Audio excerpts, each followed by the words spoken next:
찾았으면 제가 먼저 읽고 한 절씩 교독하도록 하겠습니다. 그 이후에 하나님이 아브라함을 시험하시려고 그를 부르시되 아브라함아 하시니 그가 이르되 내가 여기 있나이다.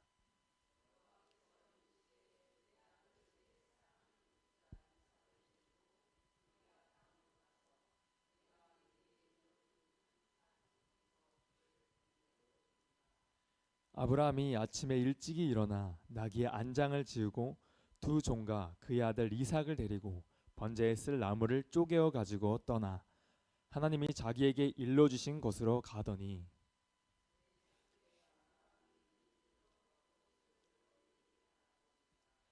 이에 아브라함이 종들에게 이르되 너희는 나귀와 함께 여기서 기다리라. 내가 아이와 함께 저기 가서 예배하고 우리가 너희에게로 돌아오리라 하고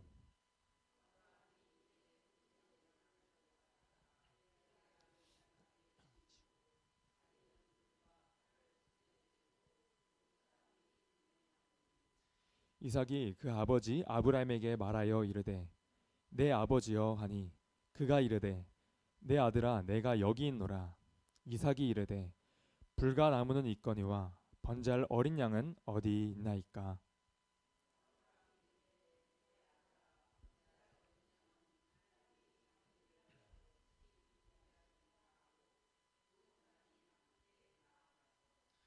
하나님이 그에게 일러주신 곳에 이른지라. 이에 아브라함이 그곳에 제단을 쌓고 나무를 버려놓고 그의 아들 이삭을 결박하여 제단 나무 위에 놓고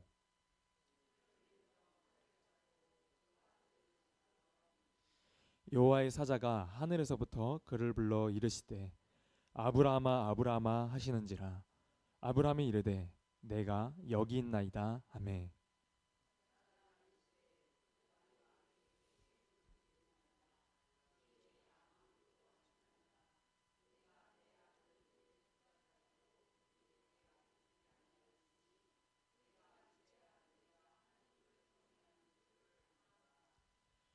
아브라함이 눈을 들어 살펴본즉 한 수장이 뒤에 있는데 뿔이 수풀에 걸려 있는지라.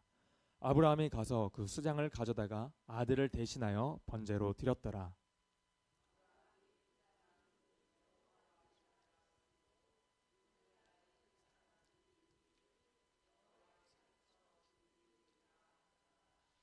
여호와의 사자가 하늘에서부터 두 번째 아브라함을 불러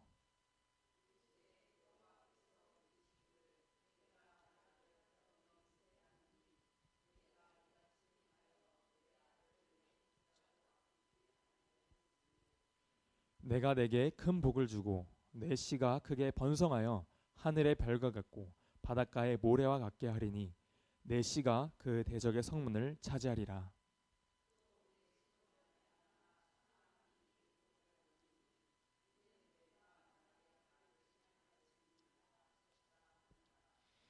이에 아브라함이 그의 종들에게로 돌아가서 함께 떠나 브엘세바에 이르러 거기 거주하였더라.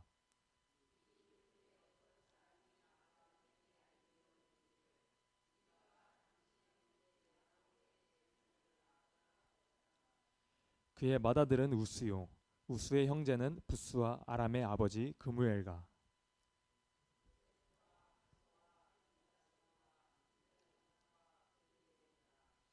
이 여덟 사람은 아브라함의 형제 나홀의 아내 밀가의 소생이며 부두엘은 리브가를 낳았고 나홀의 첩 루마라 하는 자도 데바와 가함과 다하스와 마아가를 낳았더라. 아멘. 박건우 유희경 집사 작정금 올려드렸습니다. 기도하겠습니다. 하나님 아버지, 오늘도 우리를 예배 자리 가운데 또 새벽 예배로 하루를 시작하게 하시니 감사드립니다. 박건우 유희경 집사 주님의 쓰심에 감사드립니다. 항상 교만하지 말게 하시고 항상 낮아지는 자가 되게 하셔서 그 겸손함으로 주님의 그 맡겨지신 그 직분을 잘 감당토록 주님 은혜를 베풀어 주시옵소서. 하나님, 오늘도 우리가 주님 안에 거하여서 주님과 동행하기를 원합니다. 이 시간 우리가 말씀을 들을 때 하나님의 뜻을 더 깨달아 알게 하시고 그 하나님의 그 마음이 무엇인지 하나님 우리를 통해 하시고자 한 그 메시지가 무엇인지를 우리가 깨달아 알게 하여 주시옵소서. 그 말씀대로 우리가 인생을 살아가게 하시며 그 말씀이 우리의 삶을 주장케 하시며 성령님의 그 조명 아래 그 말씀을 우리가 더 깊게 알아가는 하루가 되게 하여 주옵소서. 또한 오늘 하나님께 많은 기도 제목을 가지고 주님 앞에 나아갑니다. 그 기도를 주님 앞에 올려드릴 때 하나님께서 우리의 기도에 귀 기울이시고 또 하나님 우리가 구한 것보다 더한 것으로 응답하여 주시옵소서. 이 시간대 우리와 함께 하실 줄 믿사오며 우리 주 예수님의 이름으로 기도드립니다. 아멘. 오늘 말씀에서 하나님께서는 아브라함에게 이삭을 바치라고 하십니다. 그런데 이삭을 바치라고 하시면 안 되는 거 아닐까요? 왜 바치면 안 되죠? 사람을 바치면 인신공양이니까 안 되는 걸까요?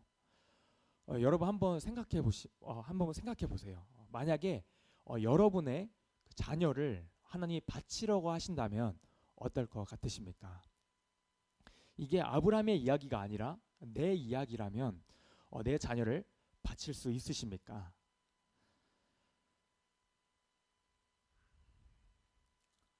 제 아내 뱃속에도 이제 지금 17주차 된 아이가 있습니다.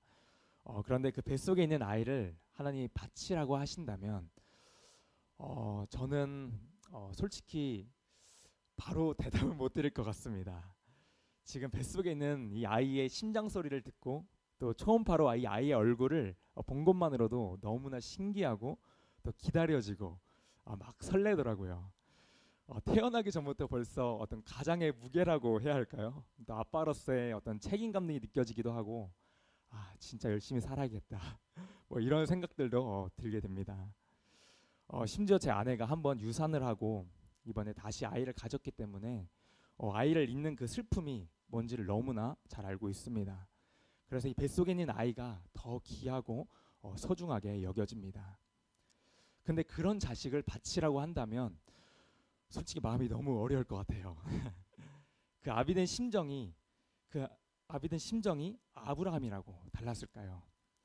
오늘 하나님께서는 아브라함에게 그것도 노년에 얻은 아들을 바치라고 하시는 겁니다. 이삭은 하나님께서 약속으로 주신 자녀입니다. 하나님께서는 분명 이삭을 통하여 하나님의 일을 이루시겠다고 말씀하셨습니다. 그런데 하나님이 하신 약속과 지금 명령하신 이 말씀이 충돌하게 되는데 왜 하나님은 이삭을 바치라고 하신 걸까요? 하나님은 이삭을 바치라고 하셨지만 사실 그 말은 바로 아브라함 자신을 바치라는 것입니다. 하나님의 이 말뜻은 자식이 전부인 아버지에게 그 자식을 바치라는 겁니다. 그러니까 하나님께서는 지금 아브라함에게 이렇게 묻고 계신 겁니다. 너의 자신을 내게 바칠 수 있겠니? 하나님께서 이렇게 말씀하시는 목적은 무엇일까요? 그것은 아브라함의 믿음이 더 자라나고 더 큰 하나님의 은혜와 축복을 주시기 원하셨기 때문입니다. 이것이 바로 하나님 아버지의 마음입니다. 그 마음을 아브라함이 알기를 원하셨어요. 우리가 이 내용을 성경 본문을 통해 자세히 보게 되면 하나님께서 먼저 아브라함을 부르십니다. 그때 아브라함이 이렇게 말합니다. 내가 여기 있나이다. 이게 22장 1절에서 한번 나오고 11절에 칼로 이삭을 이렇게 내리치려 할 때에 하나님이 아브라함을 급히 부르십니다. 아브라함아, 아브라함아. 그때도 아브라함이 내가 여기 있나이다. 이렇게 대답합니다. 이 부분을 신학적으로 볼 때 아브라함의 이 응답은요, 하나님을 향한 그의 태도를 보여주는 것입니다. 무엇이든 순종하겠다는 그 하나님의 아브라함의 굳은 다짐을 우리가 볼 수 있는 응답인 것이죠. 본문 1절에서는 이 부분이 시험이라고 이야기를 하고 있는데 이게 시험이라는 걸 아브라함은 알았던 것 같습니다. 그리고 그의 안에서는 이제 충돌이 일어납니다. 하나님이 이삭을 통해 하나님의 약속을 분명 성취하겠다고 하셨는데 지금 이삭을 바치라고 하시는 겁니다. 중요한 건 아브라함이 이게 시험이라는 것을 알았다는 거예요. 그래서 아브라함은 만약 이삭을 죽이시더라도 다시 살리실 거라는 믿음이 있었습니다. 그 아브라함의 믿음이 드러나는 대목들이 말씀 중간중간에 나옵니다. 먼저는 본문 3절입니다. 우리 3절 말씀 함께 읽겠습니다. 아브라함이 아침에 일찍이 일어나 나귀의 안장을 지우고 두 종과 그의 아들 이삭을 데리고 번제에 쓸 나무를 쪼개어 가지고 떠나 하나님이 자기에게 일러주신 곳으로 가더니 하나님께서 이삭을 바치라 명령하셨을 때 아브라함은 그 다음 날 아침에 일찍 일어나 바로 집을 나섭니다. 그리고 집을 나서서 3일 길을 가다가 이제 종들에게 이야기를 합니다. 본문 5절 말씀입니다. 함께 읽겠습니다. 이에 아브라함이 종들에게 이르되 너희는 나귀와 함께 여기서 기다리라. 내가 아이와 함께 저기 가서 예배하고 우리가 너희에게로 돌아오리라 하고, 돌아오리라, 바로 내가 아이와 함께 저기서 예배하고 함께 돌아올 것이다 말합니다. 그리고 모리아산에 올라가는 중에는 또 이런 반응을 보입니다. 본문 7절과 8절 말씀 함께 읽겠습니다.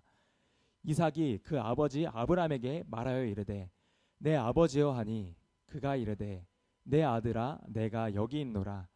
이삭이 이르되 불과 나무는 있거니와 번제할 어린 양은 어디 있나이까.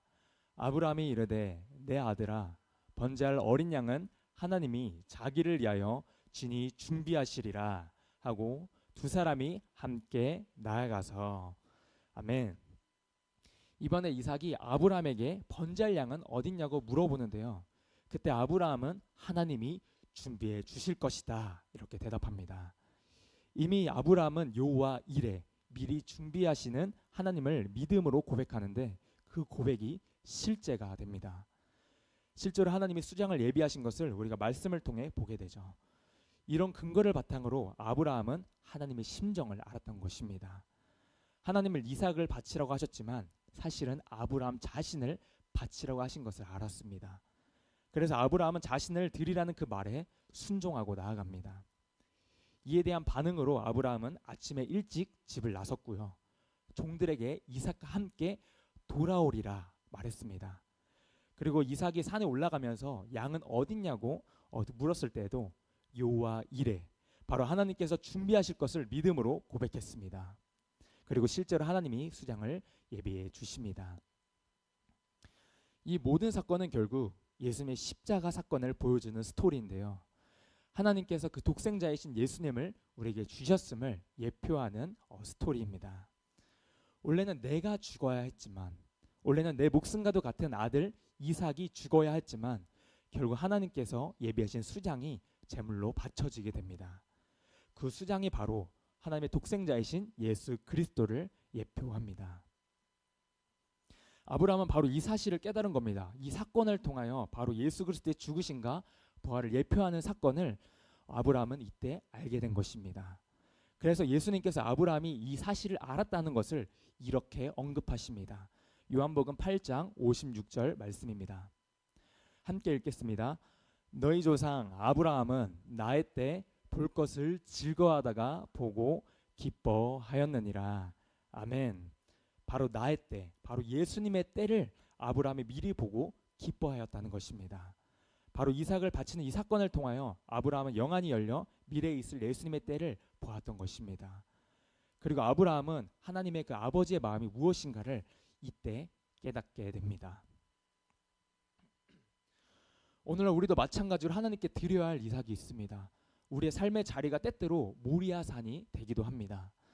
하나님의 뜻과 또 내가 내려놓지 못한 것들이 이렇게 충돌할 때가 있는데 그때의 이삭, 바로 우리가 중요하게 붙잡고 있는 그것을 내려놓으면 하나님의 놀라운 은혜와 축복이 임하게 될 것입니다.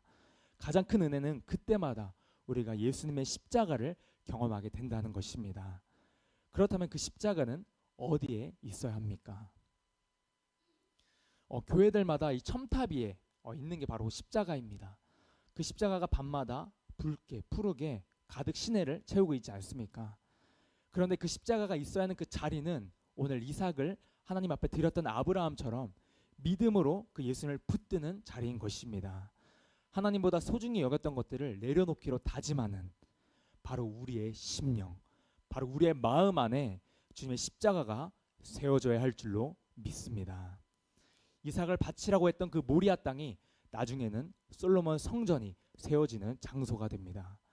그것처럼 이제는 우리 삶에 예수님의 그 십자가가 세워지고 또 우리가 하나님의 그 마음을 깊이 알게 되는 성전이 될 줄로 믿습니다. 우리가 그동안 중요하게 꼭 붙잡고 있었던 것은 무엇입니까?